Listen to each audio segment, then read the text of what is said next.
प्यारे बच्चों, नैतिक शिक्षा की इस कक्षा में आप सबका स्वागत है। आज हम नैतिक शिक्षा के पाठ 15 जिसका कि नाम है आर्य समाज के नियम, उसके बारे में पढ़ेंगे। आर्य समाज के नियम यहाँ पर 7 में से 10वें तक दिए गए हैं। 7वां नियम, सबसे प्रीतिपूर्वक धर्मानुसार यथा योग्य बरतना चाहिए। ये 7वां नियम कहता है। आपसे पूछा जा सकता है पेपर में कि प्रीतिपूर्वक व्यवहार करना आर्य समाज के किस नियम में बताया गया है। तो 7वें नियम में इस तरह से इसको आप नोट करेंगे। इसकी व्याख्या है, इसमें 3 शब्द हमारे पास दिए गए हैं कि हमारा व्यवहार कैसा होना चाहिए। उसके 3 शब्द दिए गए हैं, एक प्रीतिपूर्वक, दूसरा धर्मानुसार और तीसरा यथा योग्य। अब देखें, मनुष्य एक सामाजिक प्राणी है।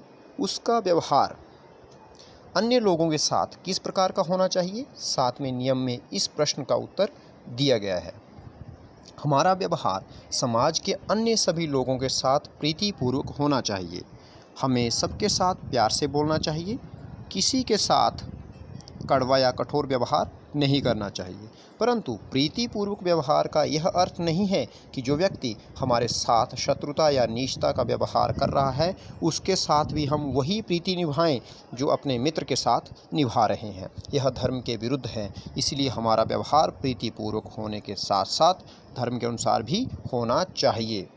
धर्मानुसार व्यवहार करके ही हम शत्रु या नीच को रास्ते पर ला सकते हैं, यानी कि सही रास्ते पर ला सकते हैं। हमें उससे बदला तो नहीं लेना चाहिए, परंतु कुछ इस प्रकार से व्यवहार करना चाहिए कि हमें हानि ना हो और उसके आचरण में सुधार आ सके। देखो, कहता है बदले की भावना हम में ना हो, परंतु ऐसा कुछ तो ज़रूर करना चाहिए कि उसके आचरण में थोड़ा सुधार आ जाए। लेकिन इस उद्देश्य की सिद्धि के लिए हमारे व्यवहार में कटुता नहीं आनी चाहिए, हमारे व्यवहार में ना कठोरता नहीं आनी चाहिए, तथा ऐसा कुछ करना चाहिए जो धर्म के अनुकूल हो। ऐसा करें कि धर्म के अनुकूल हो। ऐसा नहीं करना चाहिए कि धर्म के अनुकूल ना हो। ऐसा काम ना करें कि जो धर्म के अनुकूल ना हो। अब अगला है यहाँ पे, इसीलिए हमारा व्यवहार यथा योग्य होना चाहिए, अर्थात सभी से एक समान व्यवहार नहीं हो सकता। हमारा व्यवहार काफ़ी हद तक इस बात पर निर्भर करता है कि दूसरा व्यक्ति किस प्रकार का व्यक्ति है और हमारे साथ कैसा व्यवहार कर रहा है। देखिए, इसके लिए संस्कृत में एक बहुत अच्छा श्लोक भी है, आपने 5वीं कक्षा में भी पढ़ा होगा। न ही कश्चित् कस्यचिन् मित्रं न ही कश्चित् कस्यचिद् रिपुः व्यवहारेण मित्राणि जायन्ते रिपुवस्तथा। क्या कहता है, इसी बात को दोहराया गया है कि हमारा व्यवहार इस बात पर निर्भर करता है कि दूसरा व्यक्ति किस प्रकार का व्यक्ति है और हमारे साथ कैसा व्यवहार कर रहा है। देखिए, कहता है कि इस संसार में कोई किसी का शत्रु नहीं है और ना ही कोई किसी का मित्र है। एक हमारा व्यवहार ही ऐसा है जो हमारे शत्रु भी बना देता है और मित्र भी बना देता है। मित्रता और शत्रुता व्यवहार पर निर्भर करती है हमारे। तो यही यहाँ पे कहा गया है, ठीक है, कि हम दूसरे के साथ कैसा बर्ताव करें ये उस व्यक्ति पर निर्भर करता है कि वो हमारे साथ कैसा व्यवहार कर रहा है। अब 8वें नियम की ओर चलते हैं। अविद्या का नाश और विद्या की वृद्धि करनी चाहिए।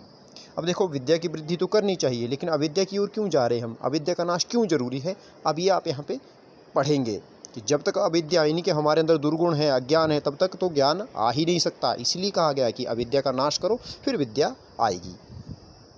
विद्या का अर्थ किसी भी वस्तु का यथार्थ अर्थात ठीक ठीक ज्ञान है। इसको अंडरलाइन कर लेंगे। विद्या का अर्थ होता है ज्ञान या ज्ञान, अविद्या का अर्थ अज्ञान। परंतु 2 अंक का जब पूछा जाए कि विद्या से आप क्या समझते हैं, क्या अभिप्राय है, तो आप लिखेंगे विद्या का अर्थ किसी भी वस्तु का यथार्थ अर्थात ठीक ठीक ज्ञान है। वास्तविकता, ओरिजिनलिटी के विपरीत ज्ञान को अविद्या कहते हैं। जैसे रस्सी को सांप समझना, झूठ को सच समझना, अपने को पराया समझना, यह अविद्या अर्थात अज्ञान है। अंधविश्वास या किसी भी बात पर बिना सोचे समझे विश्वास कर लेना भी अविद्या है। इसको भी अंडरलाइन करेंगे। अब आगे भी अंडरलाइन करेंगे। पूछा जाता है कि आर्य समाज ने अविद्या का नाश करने के लिए क्या क्या किया। आर्य समाज ने कुछ अंधविश्वासों जैसे सती प्रथा, विधवा विवाह न होना, छुआछूत और बाल विवाह आदि को समाप्त करने के लिए बहुत प्रयास किया है। अंधविश्वासों या अज्ञानता को समाप्त करने से ही विद्या की वृद्धि संभव है। देखिए, यही यहाँ पे कहा गया है। हम साइंस के युग में रहते हैं। यह युग स्वतंत्रता और जनतंत्र का युग भी है। दोनों के लिए शिक्षा और विद्या आवश्यक है। अज्ञान और अविद्या अभिशाप है, इसलिए अविद्या का नाश और विद्या की वृद्धि करना प्रत्येक व्यक्ति का कर्तव्य है, ड्यूटी है, फर्ज है। अब है 9वां नियम, प्रत्येक को अपनी ही उन्नति में संतुष्ट न रहना चाहिए, अपितु सबकी उन्नति में अपनी उन्नति समझनी चाहिए। अब इसका क्या अर्थ है? इस नियम में सभी मनुष्यों को, विशेषकर आर्य समाज के सदस्यों को प्रेरणा दी गई है कि वह केवल अपनी ही उन्नति में संतोष ना करें, उन्हें यह भी देखना चाहिए कि उनके आसपास रहने वालों या कार्य करने वाले अन्य व्यक्तियों की भी समान रूप से उन्नति हो।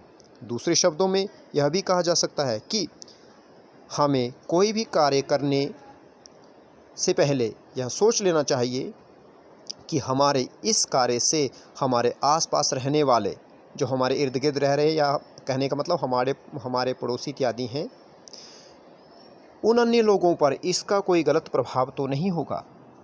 हमारे कार्यों से हमारे साथ साथ अन्य लोगों की भी उन्नति होनी चाहिए। उन्नति का अर्थ क्या है? उन्नति का अर्थ तो होता है साधारण अर्थों में तरक्की, लेकिन ये कहता है कि इसका सही अर्थ क्या है, किस प्रकार की तरक्की? शारीरिक, आर्थिक, सामाजिक, धार्मिक और आत्मिक उन्नति। अब कहता है हमारा कर्तव्य है कि हम इस बात का जरूर ध्यान रखें कि हमारा प्रत्येक कार्य हमारी तथा हमारे संपर्क में आने वाले सभी लोगों की शारीरिक, आर्थिक, सामाजिक, धार्मिक और आत्मिक उन्नति में सहायक हो, बाधक नहीं। हमारी उन्नति समाज, देश और मानव मात्र की उन्नति का अंग हो, तभी संसार में सच्चा सुख होगा। अब 10वां नियम क्या कहता है? सब मनुष्यों को सामाजिक सर्वहितकारी नियम पालने में परतंत्र रहना चाहिए और प्रत्येक हितकारी नियम में सब स्वतंत्र रहें। इस नियम में यह बताया गया है कि किस अवस्था और क्षेत्र में मनुष्य को स्वतंत्रता से अर्थात अपनी इच्छा से काम करना चाहिए और किस अवस्था, किस सिचुएशन, किस स्थिति में तथा किस क्षेत्र में उसे काम करते समय अपनी इच्छा को एक ओर रखकर समाज के हित का ध्यान रखते हुए सामाजिक एवं राष्ट्रीय नियमों के अनुसार आचरण करना चाहिए। कहता है समाज में कई ऐसे काम होते हैं जब हम कहते नहीं इसको करने की मेरी इच्छा नहीं है, मैं चाहता हूँ कि ऐसा नहीं ऐसा हो, परंतु यहाँ पे ये बताया गया है कि समाज के हित का ध्यान रखते हुए, राष्ट्र हित का ध्यान रखते हुए हमें समाज और राष्ट्रीय नियमों के अनुसार आचरण करना चाहिए, अपनी इच्छा के अकॉर्डिंग नहीं। व्यवस्था को ध्यान में रखते हुए कहता है, इसने एक उदाहरण दिया है अब कि ऐसा क्यों करना चाहिए। कहता है व्यवस्था को ध्यान में रखते हुए समाज में हर स्थान पर अलग अलग नियम बने होते हैं, जैसे खिलाड़ी को खेल के मैदान में, विद्यार्थी को विद्यालय में तथा सिपाही को युद्ध के मैदान में कुछ विशेष नियमों का पालन करना जरूरी होता है।